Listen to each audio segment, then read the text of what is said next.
आप देख रहे हैं लाइव 7। नमस्कार, लाइव 7 विशेष में आपका स्वागत है। मैं हूं ज्ञान रंजन। दोस्तों, आज हम विशेष में बात करेंगे सुदेश के खिलाफ जेबीकेएसएस ने छेड़ी जंग। दोस्तों, आपको पता है कि सुदेश महतो जो आजसू के सुप्रीमो हैं, वर्ष 2000 से लेकर के लगातार वो 2014 तक विधायक रहे। झारखंड सरकार में पथ निर्माण मंत्री रहे, अर्जुन मुंडा की सरकार के समय डिप्टी सीएम रहे, गृह विभाग उनके अंदर में था और 2014 के चुनाव में वो हार गए थे। लेकिन फिर जब उपचुनाव होता है तो वो चुनाव जीत जाते हैं और उसके बाद से अभी फिर वो विधायक हैं, सिल्ली से विधायक हैं। अब इस बीच में जिस तरह से जेबीकेएसएस यानी झारखंडी भाषा खतियान संघर्ष समिति यानी जयराम महतो की पार्टी ने उनके खिलाफ जंग छेड़ दिया है, उसके बाद से कई तरह की चर्चाएं लगातार सिल्ली विधानसभा को लेकर गर्म है। हालांकि यह भी सच्चाई है कि सिल्ली विधानसभा को लेकर के जेबीकेएसएस के भीतर ही जंग छिड़ी हुई है।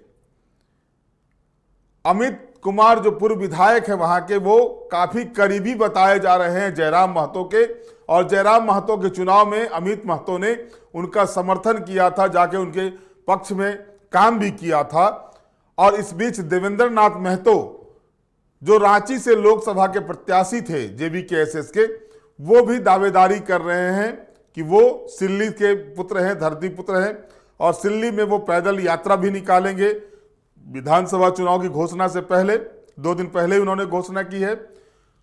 और ये जो समीकरण बन रहे हैं, इस बीच में राजू महतो जो जेबीकेएसएस के प्रवक्ता हैं, उन्होंने अपने फेसबुक पर सिल्ली में सुदेश के खिलाफ मोर्चा खोल दिया है और कई सवाल उठाए हैं सुदेश महतो के।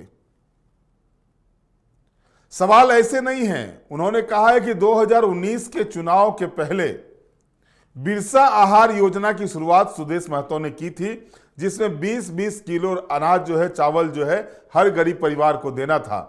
लेकिन जैसे ही चुनाव परिणाम आता है उसे बंद कर दिया जाता है।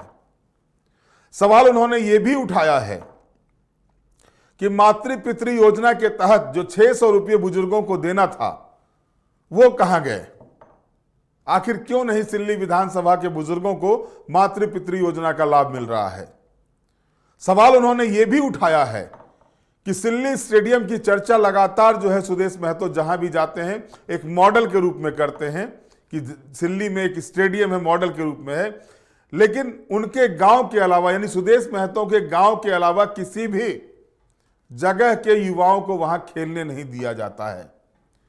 धोनी के साथ मैच होती है, वाइचिंग भूटिया आते हैं, धनराज पिल्ले आते हैं, इसके साथ मैच तो होते हैं, लेकिन लोकल लोगों को उसमें नहीं जाने दिया जाता है। सवाल यह भी उठाया है कि जिस सिल्ली कॉलेज को वो मॉडल कॉलेज कहते हैं और जिसका निर्माण जो है राजेंद्र सिंह मुंडा जो पूर्व विधायक थे उन्होंने करवाया था, उनके कार्यकाल के समय में हुआ था, वहां पर सुदेश महतो के ससुर जो है मुकुंद चंद मेहता सेक्रेटरी हैं और साथ ही साथ रांची विश्वविद्यालय के कुलसचिव भी हैं। ये कैसे हो गया। सवाल उन्होंने राजू मेहता ने यह भी उठाया है कि आखिरकार जब मॉडल विधानसभा है सिल्ली झारखंड का, तो जेपीएससी में, जेएससीसी में वहां के छात्र क्यों नहीं निकलते हैं, किसी एक परिवार के ही लोग क्यों जाते हैं जेपीएससी में। कई तरह के सवाल उठाए गए हैं, कई सवाल उठाए गए हैं और इसके बाद से ही यह चर्चा का बाजार गर्म हो गया। दोस्तों, मैंने बताया था कि जेबीकेएसएस की निगाहें महतो बहुल यानी कुड़मी बहुल क्षेत्रों पर है, जिसमें सिल्ली भी आता है, ईचागढ़ भी आता है, रामगढ़ भी आता है, मांडू भी आता है, गोमिया है, डुमरी है, टुंडी है, चंदन क्यारी है, बेरमो है, कई विधानसभा सीट हैं। 25 से 30 के करीबन विधानसभा क्षेत्र हैं। तमार है जहां पर कि उन लोगों की निगाहें पड़ी हुई और वहां पर अपने हिसाब से वे लोग लगातार कोशिश कर रहे हैं कि कैसे करके चुनाव जीता जाए और इसमें लगे हुए हैं। लेकिन इस बीच ये भी सच्चाई है कि जेबीकेएसएस के भीतर जो कलह चल रहा है, जो कोहराम मचा हुआ है, चाहे वो मनोज यादव के द्वारा हो या देवेंद्र नाथ महतो के द्वारा हो, ये भी एक संगठन जो शुरुआत हो रहा है संगठन का, लोकसभा चुनाव में अपनी उपस्थिति दर्ज कराने के बाद विधानसभा चुनाव को लेकर के जो कमर कस रही है, मजबूती के साथ मैदान में उतरने का दावा कर रहा है संगठन। अब तो 81 की 81 विधानसभा सीटों पर चुनाव लड़ने की बातें कही जा रही है जेबीकेएसएस के द्वारा। और उस सिल्ली में जहां पर कि सुदेश के खिलाफ जंग छेड़ दी गई है जेबीकेएसएस के द्वारा, वहां पर अंदरूनी कलह भी व्याप्त है। यह स्थिति बनी हुई है और इसके बाद हम कह सकते हैं कि सुदेश महतो के लिए कितनी चुनौती होने जा रही है ये विधानसभा की सीटें, ये विधानसभा का सीट इस बार, क्योंकि लगातार जिस तरह से जो देखा जा रहा है कि वो एक कंडीशन बनता है, कंडीशन चुनाव के लिए जो तैयार किया जाता है, जो रणनीति तैयार की जाती है। हमारे साथ राजू मेहता जुड़ गए हैं, केंद्रीय प्रवक्ता हैं जेबीकेएसएस के। राजू जी, स्वागत है आपका लाइव 7 में। एक मिनट सर। राजू जी, आवाज मिल रही है आपको? हाँ, आवाज आ रही है सर। राजू जी, स्वागत है आपका लाइव 7 में। बहुत बहुत धन्यवाद सर। आपने फेसबुक पर एक जारी किया है सुदेश महतो जी के खिलाफ में कि किस तरह क्यों इनको वोट दिया जाए, क्या है पूरा मामला, बताएं दर्शकों को। देखिए, मैंने तो वहाँ की जो मूलभूत जो समस्याएं दिख रही थी, ठीक है, मैंने उन पे क्वेश्चन उठाया और मैं व्यक्तिगत सुदेश महतो जैसे नहीं, जो वहाँ की जो सूबे की जो विधायक है, उनसे हमारा सवाल है इस तरह का कि आखिर इन लगभग 25 साल होने जा रहे हैं झारखंड के, और इस 25 साल में हमारे सिल्ली विधानसभा की स्थिति क्या रही है। और मैंने उस पर एक रिसर्च करा कि इन सब चीजों को मैंने ग्राउंड चैलेंजेस को देखा कि इस 25 साल में हमारे वहाँ पे, यदि मैं एजुकेशन की बात करूँ, एजुकेशन पे देखो तो एजुकेशन भी लगभग नग्न है, जो पहले से थे वही है, और अभी तक भी कुछ भी इस तरह से बेस रूट पे, ग्रास रूट पे ऐसा कोई भी काम नहीं दिख रहे हैं जो इन फ्यूचर आने वाले समय में, जहाँ पे हमारे बच्चे, विधानसभा के हर बच्चे को एक उच्च शिक्षा मिल सके, जहाँ पे हो सकती थी कि जो भी गवर्नमेंट इंस्टीट्यूशंस है, उन गवर्नमेंट इंस्टीट्यूशंस को अच्छा बेहतर किया जा सकता था, और ऑप्शन था हमारे पास, ऑप्शनल है। और दूसरी बात, मैंने बहुत सारे जो मेधावी छात्रों की जो बात होती है, तो मेधावी छात्र क्या सिर्फ इस जब इलेक्शन के समय आते हैं उसी समय मेधावी छात्र दिखते हैं, या फिर उससे पहले भी मेधावी छात्रों को हमें सम्मान दिया जाना चाहिए। मैं एक तरह मेधावी छात्रों पे सम्मान की बात करता हूं, मैं उसी पर दूसरा सवाल ये भी उठाता हूं कि मेधावी छात्रों को हर जगह पर उनका हक मिलना चाहिए। आप देखे होंगे कि आज तकरीबन जो सेकंड जेपीएससी या थर्ड जेपीएससी में जो कुछ चीजें हुई थी पूरे राज्य में, आप वहां पे देखे होंगे कि किसी न किसी तरीके से कोई मेधावी छात्र का सीट को मार दे के लोग अपने परिवार के लोगों को एंट्री कराए थे, आप वहां भी देखे होंगे। तो एक तरफ हम मेधावी छात्रों को सम्मान दे रहे हैं, दूसरी तरफ जब मेधावी छात्रों को राज्य के उस पोस्ट पे जब जहां उनको जो जिस लेवल है उस लेवल पे उनको यदि नहीं मिल पाते हैं उनके वहां पे जहां पे उनका हक होना चाहिए थे, वहां पे किसी कारण से यदि आप अपने परिवार के लोगों को अपने पावर के यूटिलाइजेशन करके अगर यदि देते हैं, तो कहाँ पे आप मेधावी छात्रों को सम्मान दे रहे हैं। इन सब चीजों पे मैंने क्वेरीज उठाया था, क्योंकि आप देखे होंगे कि आप यदि मेधावी छात्रों की बात करते हैं, आज जिन बच्चों को हम प्रमोट कर रहे हैं, इन बच्चों के आगे जाकर के इनके भविष्य के लिए कौन सी नीति बनाई गई है कि ये आगे जाकर के ऐसे बच्चे जो अपने आप में टैलेंट है, इन बच्चों को टैलेंट को और निखार कहाँ से मिले, इसके लिए क्या प्रावधान किया जा रहा है, इसके लिए प्रोएक्टिव एक्शंस क्या लिए गए हैं। आज सिल्ली में यदि मैं पॉलिटेक्निक कॉलेज की बात करूं, तो ये जो छात्र हमारे जो विधानसभा क्षेत्र पे अलग अलग प्रखंड स्तर पे टैलेंट होकर के आ रहे हैं, तो इनके लिए क्या प्रावधान किया गया है, क्या प्रेफरेंस किया गया है कि इन बच्चों के, क्योंकि आपको पता है कि हमारा विधानसभा 85% जो है ना विलेजर्स है, मतलब खेती बाड़ी पे लोग डिपेंडेंट है, उनके पास वो उस तरह का सच अमाउंट नहीं होता है, पैसा नहीं होता है कि वो प्राइवेट इंस्टीट्यूशन में अपना आगे की पढ़ाई कर सकते हैं। तो इसके लिए क्या व्यवस्था किया गया है। मैं सिल्ली की बात करूं, सिल्ली की पॉलिटेक्निक कॉलेज की बात करूं, जिसे कहा जाता है राजकीय पॉलिटेक्निक कॉलेज है, लेकिन वो कहीं ना कहीं एक प्राइवेटाइजेशन को दिया गया है। तो वहां पे हमारे सिल्ली विधानसभा कितने टैलेंटेड लोगों के लिए आरक्षण है, या फिर कोई भी ऐसा व्यवस्था किया गया है कि कम से कम सिल्ली विधानसभा क्षेत्र से एक दायरे के हिसाब से, जैसे सीएसआर का एक दायरा होता है, ठीक है, तो उस दायरे के हिसाब से भी कि कितने लोगों को प्रेफरेंस। राजू जी आपके यहाँ तो हिंडाल्को है ना, उसका तो सीएसआर फंड आता होगा। बिल्कुल बिल्कुल, मैं उसी की बात कर रहा हूँ, उसकी भी बात कर रहा हूँ, मैं उसकी भी बात कर रहा हूँ कि जो सीएसआर फंड आते हैं, वो सीएसआर फंड एक एनजीओ को जाता है, और सब जानते हैं, सभी को जानते हैं, उस एनजीओ के संरक्षक हमारे विधायक महोदय जी हैं। उस एनजीओ का फंड का हमारे बच्चों को क्या बेनिफिट मिलता है, हमारे लोकल लोगों को क्या बेनिफिट मिलता है। सीएसआर में आप बिल्कुल जानते हैं कि सीएसआर के हिसाब से हमें उच्च शिक्षा, उच्च लाइब्रेरी, उच्च मेडिकल स्वास्थ्य व्यवस्था, इन सब चीजों पे हमारे वहाँ पे काम होने चाहिए थे, लेकिन कहाँ हुए हैं। आज यदि मैं सिर्फ और सिर्फ इंडाल्को एम्प्लॉइज जो उस पे काम करते हैं, उन सीएसआर का मतलब क्या है, कॉर्पोरेट सोशल रेस्पॉन्सिबिलिटी, जो सबसे पहला प्रायोरिटी वहां पे बनता है, उस फैक्ट्रीज में काम करने वाले लेबर वर्क्स के परिवार को उसकी एंटिटीज का फायदा मिलना चाहिए, ये होना चाहिए था सीएसआर में। लेकिन कहाँ मिलते हैं। हमारा गांव एक विस्थापित गांव है, लेकिन हमारे विस्थापित लोगों को उसकी वहां पे किसी भी तरह सीएसआर का बेनिफिट नहीं दिखता है। ये सीएसआर का बेनिफिट कहीं ना कहीं एक व्यक्तिगत कहे या राजनीतिगत कहे, या फिर एक एनजीओ को जो अपना सेल्फ बेनिफिट के लिए, अपना राजनीतिक बेनिफिट के लिए सीएसआर का फंड यूज किया जाता है, जबकि सीएसआर एक्ट ये नहीं कहता है। तो इन सब चीजों पे भी यदि आप गहरी नजर देखेंगे तो तकरीबन 10 से 12 सालों से सीएसआर का फंड को भी कुछ लोग अपना निजी स्वार्थ के लिए पॉलिटिकल वे से उसको यूज कर रहे हैं, जबकि सीएसआर एक्ट के हिसाब से वो कोई भी राजनीतिक तरीके से खर्च नहीं होना चाहिए था। ये आपको पता होगा, वहां पे एक एनजीओ है, ठीक है, और आपको पता है कि एनजीओ क्या होता है, नॉन गवर्नमेंट ऑर्गेनाइजेशन, जो सरकारी योजनाओं को हमारे लिए इम्प्लीमेंट है। मतलब आप लाइवलीहुड की बात कर सकते हैं, हमारे क्षेत्र में लाइवलीहुड कैसे डेवलप कर सकता है, तो उसके लिए वो मतलब एनजीओ खोली हुई है। लेकिन वहां पे क्या होता है, इस एनजीओ के संस्थापक और संरक्षक भी हमारे वर्तमान विधायक जी ही है, तो वो एक पॉलिटिकल वे से उस फंड को भी यूज करते हैं, जो कहीं ना कहीं एक तरह से देखा जाए तो संवैधानिक तरीके से वो गलत है। क्योंकि जो हम एनजीओ को जो भी सरकारी फंड आते हैं, वो कहीं ना कहीं हमारा टैक्सेस का पैसा आता है, और हम एनजीओ को पैसा क्यों देते हैं, ताकि एनजीओ जो भी मतलब एनजीओ को डोनेट करते हैं, चाहे गवर्नमेंट डोनेट करे या फिर कोई सीएसआर का फंड से डोनेट करे या कोई व्यक्तिगत कोई भी डोनेट करे, तो उनको 12A या फिर 80G के हिसाब से इनके हिसाब से वो टैक्सेस पे थोड़ा सा रिबेट मिल जाए। तो भाई मान लीजिए जो टैक्सेस हमारे खर्चे होते हैं, उस टैक्सेस से गवर्नमेंट का टैक्सेस चुराया जाता है, तो वो क्यों? अगर यदि गवर्नमेंट के टैक्सेस को यदि जनता के लिए नहीं यूटिलाइज किया जाएगा, यदि कोई पॉलिटिकल पार्टी अपने लिए यूज करती है, तो ये कहीं ना कहीं संवैधानिक चोरी है। राजू जी सवाल ये बन रहा है कि शिक्षा, कला और खेल के क्षेत्र में ये कहा जाता है सुदेश महतो के द्वारा कि मैंने बहुत सारे काम किए, सिल्ली में स्टेडियम बनाया, सिल्ली कॉलेज है, मानभूम छऊ नृत्य केंद्र है, ये सारी चीजें, इसके बारे में आपका क्या कहना है?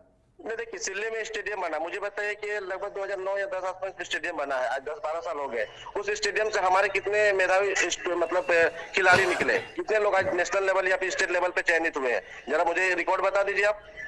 उस स्टेडियम पे सिर्फ इंटरटेनमेंट किया जाता अपने लिए। क्या वो स्टेडियम ओपन है कि हर लोग जाके वहां पे तैयारी कर सकते हैं? शायद आपको पता चले नहीं है, क्योंकि वहां के जो बैरियर है, वहां पे जो गेट्स में लगे होते हैं, ताले होते हैं, वहां पे किसी न किसी एक पार्टी के दल के आदमी होंगे तभी आपको अलाउड मिलता है। ये मतलब क्या कहें, दुबी जुबान से लोग कहते हैं। और वहां पे मुझे बता दीजिए, अगर यदि वो ओपन होता तो शायद वहां पे हमारे जो भी यंगस्टर्स हैं वो अपना तैयारी करने के लिए सुबह शाम वहां जाते हैं, और शायद हो सकता था कि आज देश में अपना नाम कमाते होते। लेकिन मुझे सिल्ली विधानसभा से बता दीजिए, उस स्टेडियम के बनने के बाद उस स्टेडियम में कितने लोग फील फ्री महसूस करते हैं कि मैं उस ग्राउंड पे जाऊंगा और वहां पे अपनी तैयारी करूं, जो भी उसका हो सकता है कि वो एक अच्छा एथलेटिक्स हो सकता है वो अच्छा एक एडमिनिस्ट्रेटिव में जा सकता था, जो अपनी तैयारी कर सकता था। लेकिन मुझे देखेंगे तो कुछ भी नहीं। जो फुटबॉल स्टेडियम बनाया गया और वहां पे खेला जाता है, आज तक जिन लोगों को खेला गया, मुझे बता दीजिए कितने लोगों को उस तरह का सर्टिफिकेशन दिया गया जो जाके आगे में राज्य का नाम रोशित कर सकते हैं। लेकिन युवाओं के बीच में जोश भरने के लिए तो वाइचिंग भूटिया और MS धोनी को वहां लाया गया था। बिल्कुल, मैं तो कहूँ वो आते हैं, लेकिन वो सिर्फ एक पॉलिटिकल छवि को प्रमोट करने के लिए आते हैं। क्या उन्होंने कभी ये प्रयास किया कि हमारे यहाँ से मेधावी छात्र जो स्पोर्ट्स में अच्छे हैं उनको आगे ले जाया जा सके? हमारे यहाँ पे तो अंडर 18, 16 का भी खेल होता है, लेकिन हमारे सिल्ली विधानसभा के कितने बच्चों को उसके हिसाब से वहाँ पे सर्टिफिकेशन मिला है या फिर मौका मिला है खेलने का? बता दीजिए मुझे एक भी रिकॉर्ड्स। सिल्ली कॉलेज के बारे में क्या कहना चाह रहे थे आप? वहां तो सिल्ली कॉलेज है। देखिए, आज तकरीबन 24 साल हो गए, सिर्फ हमारा यहाँ पे इलेक्शन का मोमेंटो में आता है कि KG to PG सिल्ली में हम बनाएंगे, लेकिन KG to PG कब होगा? आज वहाँ पे सिल्ली में जो पुरानी कॉलेज है, बस एक ही कॉलेज है। कहा गया था सोनाहातू में हमारा कॉलेज खोल दिया जाएगा, सोनाहातू के लोगों को बाहर जाना नहीं पड़ेगा। आज सिल्ली विधानसभा में जो हमारा दूसरा प्रखंड पड़ता है सोनाहातू, आज लगभग ये साल भी डेड होने जा रहा है, ये 5 साल भी खत्म होने जा रहा है, इस बार भी तो नहीं बना। आखिर कब तक बच्चों को ठगा जाएगा? आज बताइए कि आज बस एक्सप्रेस चला जा रहा, हम स्वागत करते हैं ऐसी योजनाओं का जो वहाँ पे आती है जिससे लोगों का डेवलपमेंट हो, लेकिन एक क्वेश्चन मेरा यहाँ पे है, क्या ये डेवलपमेंट और ये जो बस सेवा चल रही है, ये क्या सिर्फ अभी चुनावी माहौल तक होगा या फिर ये आगे भी टू बी कंटिन्यू होगा? अगर यदि ये सिर्फ चुनावी माहौल के लिए होगा तो कहीं ना कहीं यहाँ पे जो पैसे लगाया जा रहा है वो ब्लैक मनी को लगाया जा रहा है, और लोगों को जो निष्पक्ष और क्या कहते हैं उसको, जो चुनाव आयोग जो चाहती है कि निष्पक्ष चुनाव हो, हाँ, तो वो उस तरह का वोट कैसे हो सकते हैं? ये कहीं ना कहीं अभी से उनको एक प्रलोभन दिया जा रहा था कि आप हमें वोट करें। तो जो होता है ना कि वो सफेद वोटिंग, मतलब ऐसा कुछ 2019 में भी हुआ था। 2019 में भी हुआ था। मैं उसी को बेस लेके कह रहा हूँ कि 2019 में जो एक इनका आया था कि आप बिरसा आहार और वृद्धा पेंशन, उन्होंने साफ साफ ये भी कहा था कि जब तक सरकारी योजनाएं लागू नहीं होती हैं तब तक ये योजनाएं चलेंगी, लेकिन इलेक्शन जीतने के बाद उनका बंद हो जाना ये कहीं ना कहीं चुनाव आयोग को धोखा देने की बात है कि उसके बाद ये जो भी योजनाएं थी एनजीओ की तरफ से आई थी, योजनाएं बंद हो गई। इसका मतलब सीधी सी बात है कि आपने वोट लेने के लिए ये काम किया था। तो इस पे भी चुनाव आयोग को फोकस करना चाहिए। क्या पिछले बार की तरह इस बार स्टूडेंट को छीनने के लिए काम किया जा रहा है? निष्पक्ष जो वोट होना चाहिए वो निष्पक्ष वोट नहीं हो पाएगा। ये तो प्रलोभन दिया जा रहा है। मतलब चलिए राजू जी यहाँ तक तो ठीक है। लोकसभा चुनाव में आप लोग की पार्टी ने सिल्ली में बेहतरीन प्रदर्शन किया है, देवेंद्र नाथ महतो जो कैंडिडेट थे आपके, लेकिन सवाल ये उठ रहा है कि अमित महतो और देवेंद्र नाथ महतो को लेकर के जो एक दुविधा बनी हुई है सिल्ली में, इसको किस तरह से छांटेंगे आप लोग? देखिए, कोई दुविधाएं नहीं है। अमित महतो जी की अपनी पार्टी है और वो पहले से एक राजनेता रह चुके हैं, वो हमारा एक्स एमएलए भी है। और हमारा देवेंद्र नाथ महतो जो हमारे अभी लोकसभा के प्रत्याशी थे, हमारी एक अलग पार्टी है। तो ये दोनों पार्टी में कोई दुविधाएं नहीं बनी हुई, ये लोगों में एक दुविधा पैदा हो रहा है। इस पे भी हम लोग बहुत जल्द क्लियर करेंगे। अमित महतो अपनी पार्टी है, हमारा जेबी केसस की अपनी पार्टी है। जेबी केसस आज तकरीबन जब से खड़ा हुई है सिल्ली पे काम कर रही है, और सिल्ली में हर जन मुद्दों पे काम उठाया। हमने हर जन मुद्दों पे आवाज उठाया है, चाहे वो स्टूडेंट का मुद्दा हो, चाहे रोड एक्सीडेंट का मुद्दा हो, चाहे किसी भी तरह से प्लांट का इश्यूज का मुद्दा हो, हम लोग लड़ाई लड़ रहे हैं। यदि मैं अमित महतो की बात करूं तो अमित महतो जी को पिछले सेशन में 2014 से 2019 के सेशन में पूर्ण रूप से 5 साल उनको भी लोगों ने मौका दिया था। लेकिन अमित महतो का भी यदि कार्यकाल का हम फाइंड आउट करते हैं तो ऐसे कोई भी काम नहीं दिखा। लोग देखिए, राजनीति है, राजनीति में लोग अपने आप को सेफ एंड साइड करते हैं। वो कहेंगे कि मुझे तो काम करने का मौका नहीं मिला क्योंकि मुझे तो 2 साल के बाद अंदर, नो डाउट। देखिए, बातें ये है कि उनकी पत्नी भी तो विधायक बनी थी। फिर नहीं कह रहा हूँ, उनके बाद उनकी पत्नी को तो हम लोगों ने सपोर्ट करा, उनकी पत्नी को भी तो जनता ने मौका दिया। मतलब पूर्ण रूप से देखा जाए तो आपका कार्यकाल उनको भी पूरा 5 साल का मिला था, लेकिन जस्ट उसके सेकेंड आफ्टर कि उनको फिर जनता ने नकारा क्यों? क्वेश्चन ये है मेरा, क्यों नकारा? कहीं ना कहीं आप जनता से कनेक्शन तोड़े होंगे। आप जाकर पता कर लीजिए, जो लोग आपके साथ लास्ट जब तक आपने इलेक्शन नहीं जीता था उससे पहले 15 साल आपके साथ जो लोग निस्वार्थ भाव से अपना खून पानी पसीना के साथ आपके साथ जुड़े हुए थे, वो लोग आज क्यों पीछे हटे? लेकिन आपके केंद्रीय अध्यक्ष कहते हैं के साथ तो उनकी बहुत अच्छी बन रही है अमित महतो की। देखिए, व्यक्तिगत हो सकते हैं, उसके लिए मैं तो मतलब कुछ भी नहीं कह सकता हूँ। व्यक्तिगत सबके साथ अच्छे रिलेशंस भी हो सकते हैं। जब पार्टी और पार्टी के सिद्धांत की जब बात आती है तो अभी आगे देखना है कि देखिए, हमारे केंद्रीय अध्यक्ष जी ने कहा है कि हम सबकी स्वागत करते हैं, और बात सही है, हम सबकी स्वागत करेंगे क्योंकि हमारी एक इमर्जिंग पॉलिटिक्स है, हम नए युद्ध को ला रहे हैं। तो आज जो भी लोग हमारे पास आएंगे वो कहीं ना कहीं इससे पहले कोई ना कोई दूसरे दल के ओढ़नी ओढ़े हुए ही है। अगर यदि वो ओढ़नी छोड़ के हमारे ओढ़नी को बिल्कुल एक्सेप्ट करते हैं तो हम चाहेंगे, हम उनके साथ चलेंगे। लेकिन राजू जी, देवेंद्र जी ने 3 दिन पहले रांची में प्रेस कॉन्फ्रेंस करके कुछ व्यथा अपनी सुनाई थी, आपने भी सुना होगा उस चीज को। नहीं, अभी 1-2 दिन क्योंकि मैं अभी दिल्ली में ही हूँ और 2-3 दिन से मैं ऐसे सिचुएशन में था कि मेरे मोबाइल भी ऑफ थे और मुझे समय भी नहीं था, मैं अभी नहीं देखा हूँ। आप मुझे थोड़ा सा बता पाएंगे तो शायद मैं भी। उन्होंने कहा था कि सिल्ली मेरी कर्मभूमि है, जन्मभूमि, मैं पैदल मार्च निकालूंगा, पार्टी क्या करती है उससे मतलब नहीं है, लेकिन मैं वहां से चुनाव लड़ूंगा। देखिए, यदि उन्होंने ये बात कही है तो ये उनकी पर्सनल व्यक्तिगत ये है, लेकिन मैं ये कहूंगा कि हमारे जो केंद्रीय उपाध्यक्ष भी हैं देवेंद्र नाथ महतो जी, कि कोई भी चुनाव और कोई भी निर्णय संगठन और संगठनात्मक तरीके से होने चाहिए।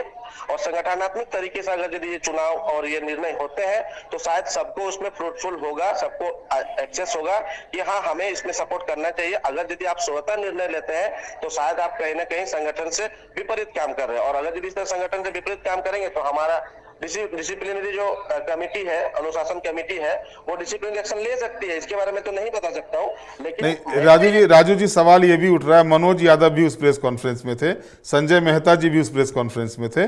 मनोज यादव ने तो यहां तक कहा कि हमारे यहाँ लोकतंत्र नहीं राजतंत्र कायम है।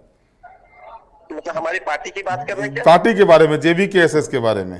कैसे राजतंत्र हो रहा है ये तो उन्हें डिफाइन करना पड़ेगा। वो कोर कमेटी में किसी भी ना कोई कहना, संजय मेहता जी हैं जो सीनियर आपके यहाँ शुरुआती दिन से थे, संजय मेहता जी थे, देवेंद्र नाथ महतो थे, मनोज यादव थे, इन लोगों को कोर कमेटी में नहीं रखा गया है। नहीं देखिए, कोर कमेटी का जो चयन हुआ है, ठीक है, कमेटी की जो चयन हुई है, ये तो आप जो देख रहे हैं हमारी पार्टी का हमारा एक निर्णय होने के बाद ही कोर कमेटीज में लोगों को लाया गया। अब रह गया कि जैसे ये केंद्रीय वरीय उपाध्यक्ष भी है और केंद्रीय उपाध्यक्ष भी है, ठीक है, तो केंद्रीय उपाध्यक्ष होने के नाते उनकी अपनी एक अकाउंटेबिलिटी बनती है। अगर वो उसमें बेहतर कर रहे हैं तो शायद उनकी कोर कमेटी की उनको रिक्वायरमेंट नहीं होगी। और दूसरी बात, अगर यदि वो क्वेश्चन उठाते हैं कि मुझे भी यहाँ पे चाहिए, तो इस तरह से और भी लोग हैं। देखिए, सिर्फ ये जो आज जो JVKSS के है या JLKM की बात करें, तो क्या सिर्फ ये हमारे केंद्रीय अध्यक्ष माननीय जयराम महतो, वरीय उपाध्यक्ष देवेंद्र नाथ महतो और उपाध्यक्ष संजय मेहता और हमारे मनोज यादव जी, क्या इन चार ही लोग क्या इस पार्टी के चेहरे हैं और चार ही लोग क्या इस पार्टी में अकेले काम कर रहे हैं कि और भी लीडर्स यहाँ पे काम कर रहे हैं? ये मुझे बताइए। और भी लीडर्स काम कर रहे हैं ना? तो अब यदि लोकतंत्र की बात करते हैं तो लोकतंत्र का मतलब है कि हम सबको मौका दें, हम सबको मौका देना चाहिए। बहुत सारे ऐसे लोग हैं जो आज तकरीबन 3 साल से हमारी पार्टी में निस्वार्थ भाव से काम कर रहे हैं, ग्रास रूट पे काम कर रहे हैं और अभी तक उनको कोई एक पद तक नहीं मिला है। तो क्या हमें उन्हें मौका देना चाहिए या नहीं देना चाहिए? हमारा प्लान है कि how to engage more and more peoples and youngsters in our party. हम अपनी पार्टी में लोगों को कैसे यंगस्टर को एंगेज कर पाएंगे, हम ये भी प्रयास लेके चल रहे हैं। इसलिए हम लोग अलग अलग विंग बनाए हैं, अलग अलग समितियां बनाए हैं और हर तरह से लोगों को एंगेज करने का हम लोगों ने मौका दे रहा है। और चूंकि आप पद के पदाधिकारी हैं, आपकी अपनी एक अकाउंटेबिलिटी है, आपकी अपनी एक जिम्मेवारी है, आप उस जिम्मेवारी को निभाइए, ये आपके लिए एनफ है। उसी प्रकार सबको अलग अलग जिम्मेवारियां दिया जा रहा है। मैं भी तो उस पर कोर कमेटी में नहीं हूँ, मैं भी तो जबकि मैंने संगठन के लिए बहुत सारा काम किया है, संगठनात्मक काम के लिए मैंने काम किया है। आप बताइए कि मैं लोकसभा का इंचार्ज था गिरिडीह लोकसभा पे, मैं इससे पहले भी रामगढ़ का प्रभारी था। मैंने संगठन को बनाने के लिए मैंने तो मोस्ट ऑफ द टाइम अपना दिया है। मैं भी तो उस कोर कमेटी पे नहीं हूँ, तो क्या मैंने सवाल उठाया कि मुझे कोर कमेटी पे क्यों नहीं रखा जाए? और जबकि आप पता कर लीजिए कि मैक्सिमम लोग मुझे फोन करके यही पूछते हैं कि भाई मतलब आगे क्या होने वाला है। जब हमारा लोकसभा के समय हमारे रांची लोकसभा के प्रत्याशी माननीय देवेंद्र नाथ महतो जी, हमारे केंद्रीय अध्यक्ष गिरिडीह लोकसभा के प्रत्याशी, जब केंद्रीय अध्यक्ष के ऊपर भी किसी तरह से जो कंस्पायरेंसी रचा गया था, षड्यंत्र रचा गया था, और वो जब अंडरग्राउंड हो गए थे, कम्युनिकेशन तो मैं ही कर रहा था। तो एक प्रकार से देखे तो उस समय भी मैंने संगठन को खड़ा करने के लिए, वो मतलब मजबूती देने के लिए मैंने हर रिक्स पे सबको इंफॉर्मेशन पहुंचाता रहा, क्योंकि लोग ब्लैंक आउट ना हो जाए। अगर यदि लोग ब्लैंक आउट हो जाते तो शायद हमारे लोग टूटने लग जाते, क्योंकि हमारे केंद्रीय अध्यक्ष के साथ सबका संपर्क टूट चुका था। चलिए राजू जी खुलकर बात करने के लिए बहुत बहुत धन्यवाद आपका, हमारे साथ जुड़ने के लिए। फिर आपको मौका लगेगा, आपको फिर हम जोड़ेंगे अपने साथ। बहुत धन्यवाद राजू जी आपका। बहुत बहुत धन्यवाद सर। ये राजू महतो थे जो केंद्रीय प्रवक्ता है JVKSS के। उन्होंने साफ तौर पर कहा कि जिस तरह से उन्होंने जो फेसबुक में अपने सोशल मीडिया पर जो भी आरोप लगाए हैं, जो भी बातें कही हैं, उन बातों का उन्होंने साफ तौर पर कहा कि उन बातों के पक्षधर अभी भी वो हैं। और साथ ही साथ जो लगातार JVKSS में जो मामले चल रहे थे, JVKSS में जो चीज़ें सामने आ रही थी, उस पर भी उन्होंने खुलकर अपने विचार रखे। तो ये स्थिति जो है सो बनी हुई थी। हम कोशिश कर रहे हैं कि आजसू के केंद्रीय प्रवक्ता से बात करने। हाँ देवशरण दा नमस्कार।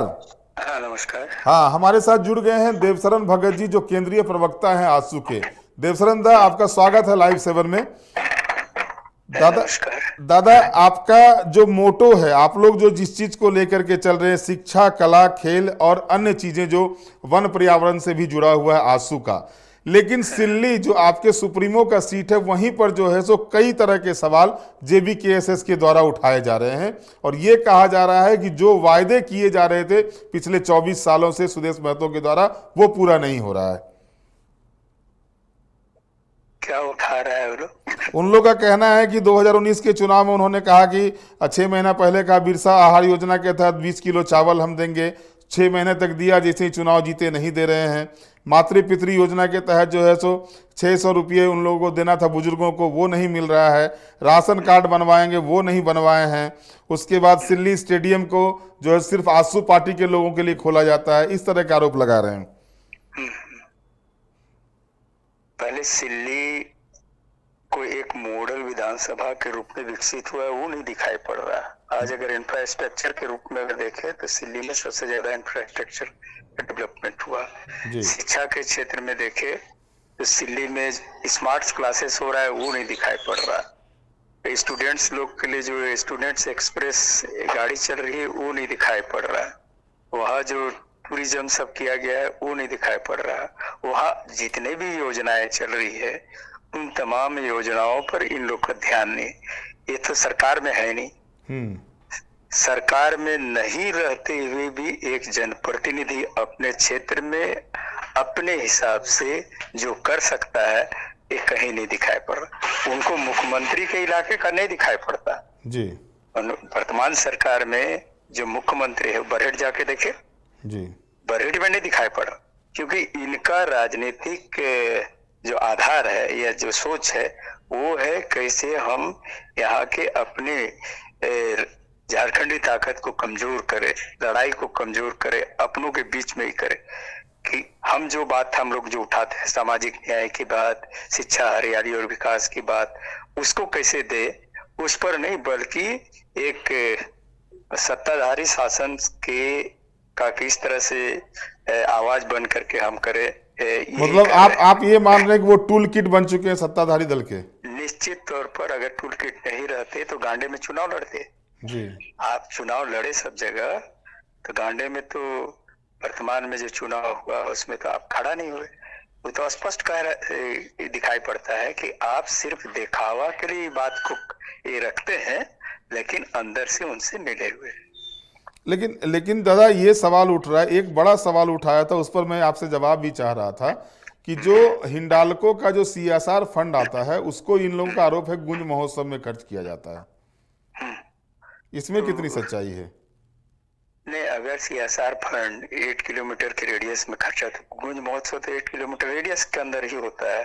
और गूंज महोत्सव में तो वहाँ के जो प्रतिभा है, वहाँ पहला दिन युवाओं के लिए होता है, दूसरा दिन महिलाओं के लिए होता है, तीसरा दिन किसानों के लिए होता है। तो इस अलग अलग सेक्टर में अगर खर्च हो रहा है उनको जागरूक करने के लिए, उनको प्रोत्साहित करने के लिए, उनकी प्रतिभा को निखारने के लिए, तो इसमें कौन सा हर्ज है? इन लोग का ये कहना था विस्थापित जो गांव है उस पर खर्च होना चाहिए, उस पर खर्च नहीं हो रहा है। वही तो है, 8 किलोमीटर रेडियस के अंदर ही तो आता है। तो जितना चीज हम कह रहे गूंज महोत्सव का थीम को तो जानना चाहिए ना जी। दादा, आगे क्या आप लोग का है? जिस तरह से नैरेटिव तैयार किया जा रहा है JBKSS के द्वारा, इस नैरेटिव के काट के लिए आप लोग क्या कर रहे हैं? हम लोग JBKSS का आलोचना हम नहीं करना चाहते हैं जी।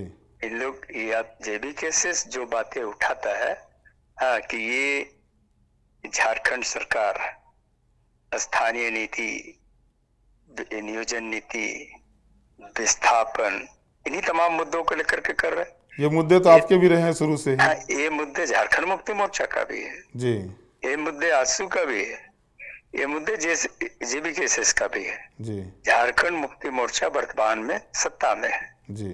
इन तमाम मुद्दों का निष्पादन तो झारखंड मुक्ति मोर्चा को करना था। लोग उम्मीद के साथ लगाए हुए थे।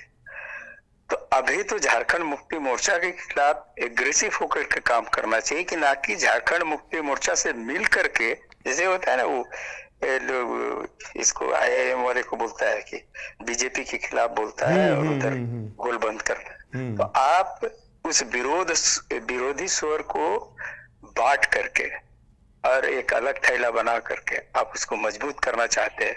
वो प्रैक्टिकल में जब दिखाई पड़ता है, जैसे हमने कहा कि गांडे में आप खड़ा नहीं किए, ऐसे ही डुमरी में चुनाव हुआ, उसमें आप उधर से भूमिका अदा किए। रामगढ़ चुनाव हुआ तो इसके उधर से भूमिका अदा किए। कुल मिलाकर के आप वर्तमान सत्ता को फिर से स्थापित करने के लिए चक्रव्यूह रच रहे हैं और उसका स्पॉन्सरशिप काम कर रहे हैं। चलिए, बहुत बहुत धन्यवाद दादा आपका हमारे साथ जुड़ने के लिए। बहुत धन्यवाद आपका। ठीक है। तो स्पष्ट तौर पर जिस तरह से देवशरण भगत, ये केंद्रीय प्रवक्ता हैं आजसू पार्टी के, उन्होंने साफ तौर पर कहा कि जिस तरह से ओवैसीउद्दीन ओबीसी की पार्टी के बारे में ये कहा जाता है कि वो भाजपा को इनडायरेक्टली सपोर्ट कर रही है, सेम वही काम जो है सो जेबीकेएसएस के द्वारा झारखंड में किया जा रहा है। सत्ताधारी दल जो झारखंड मुक्ति मोर्चा है उसको वो किसी तरह से जो है उसका टूल किट बन के काम कर रहा है। ये चीजें, ये मतलब जेबीकेएसएस के बारे में कहा जा रहा है। उन्होंने साफ तौर पर जो आरोप जेबीकेएसएस के द्वारा लगाए जा रहे हैं उसका भी खंडन किया और साथ ही साथ ये कहा कि जो सीएसआर फंड होता है किसी भी कंपनी का, वो 8 किलोमीटर की रेडियस में खर्च किए जाते हैं और गूंज महोत्सव जो होता है उसमें एक दिन युवाओं के लिए, एक दिन किसानों के लिए और एक दिन महिलाओं के लिए जो है उस गूंज महोत्सव को जो है सो किया जाता है, हर एक वर्ष किया जाता है। और ऐसे में अगर उसमें खर्च होता है तो हर्ज क्या है। लेकिन कई सवाल हैं और सवाल ये उठ रहे हैं कि आखिरकार जो आरोप जेबीकेएसएस के द्वारा सुदेश महतो की पार्टी आजसू पर, या यूं कहें सुदेश महतो पर लगाए जा रहे हैं, उसी तरह के आरोप का जवाब जो है सो आजसू के द्वारा दिया जा रहा है जेबीकेएसएस के बारे में। अब देखना दिलचस्प ये होगा कि कई चीजें सामने आई। मैंने आपको बताया कि अमित महतो जो काफी घुल मिल चुके हैं जयराम महतो के साथ, उनको लेकर के भी चर्चाएं हो रही है कि जेबीकेएसएस से वो कैंडिडेट हो सकते हैं या उनकी पत्नी कैंडिडेट हो सकती है। वहीं पर देवेंद्र नाथ महतो जो है सो ताल ठोके हुए हैं सिल्ली विधानसभा के लिए, उनकी कर्मभूमि है, वहां के वो स्थायी निवासी हैं, सिल्ली के रहने वाले हैं। और उसके बाद केंद्रीय प्रवक्ता के द्वारा इस तरह के आरोप लगते हैं। तो कई चीजें हैं, अब देखना होगा कि इन चीजों का, क्योंकि एक अच्छे रणनीतिकार भी सुदेश महतो हैं, चूंकि इनको 24 वर्षों का, पिछले 25-30 वर्षों का अनुभव है राजनीति का। 25 वर्ष की आयु में वो विधायक बने थे पहली मर्तबा 2000 में। और कहा तो ये जाता है कि लालू ने इन्हें मंत्री पद का ऑफर दिया था, उसे ठुकरा करके वो लगातार झारखंड अलग राज्य के आंदोलन को फलीभूत किया, अलग राज्य के आंदोलन से जुड़े रहे। जैक का जब गठन हुआ था उस समय भी इन्होंने विरोध किया था। कई चीजें इनके बारे में हैं। लेकिन अब जो समय आ रहा है, इस समय में जो नई पार्टी उभरी हुई है, चूंकि जिस वोट फैक्टर को लेकर, जिस वोट समीकरण को लेकर सुदेश महतो आगे चल रहे हैं या सुदेश महतो की राजनीति चल रही है आजसू पार्टी की, उसी वोट जो क्लब है, वोट क्लब जो है वो उसी कास्ट के वोट क्लब को लेकर जयराम भी आगे चल रहा है। अब देखना दिलचस्प ये होगा कि आने वाले दिन में जो चुनाव होने हैं झारखंड में, विधानसभा के चुनाव होने हैं, उसमें क्या कुछ रुख रहता है, क्या कुछ होता है। बहरहाल आज के विशेष में इतना ही। आप हमारे साथ जुड़े रहें, हमें लाइक करें, सब्सक्राइब करें। बहुत बहुत धन्यवाद। नमस्कार।